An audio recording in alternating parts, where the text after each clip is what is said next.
εταιριών που δραστηριοποιούνται στον τομέα της έρευνας και της καινοτομίας, ο οποίος σύνδεσμος και τα μέλη του μέσα από το διάλογο έχουν εμπλουτίσει τις δικές μας ιδέες και προτάσεις.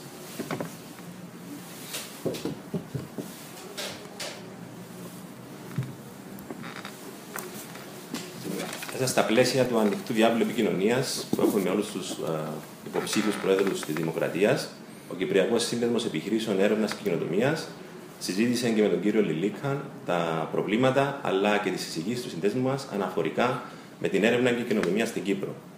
Θα ήθελα να ευχαριστήσω τον κύριο Λιλίκα για την πολύ καλή συζήτηση που είχαμε μαζί του.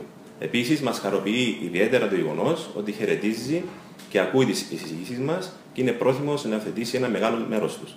Εμείς, ως Σύνδεσμος ΞΕΚ, προωθούμε τα συμφέροντα των επιχειρήσεων στον τομέα έρευνας και καινοτομίας για την ανάπτυξη καινοτόμων προϊόντων και υπηρεσιών και τη διάθεσή τους στις τοπικές αλλά και διεθνείς αγορές. Είναι επίσης πολύ σημαντικό να αναφέρουμε ότι η έρευνα και η καινοτομία αποτελεί και ένα των βασικών μέτρων ανάπτυξης της οικονομίας.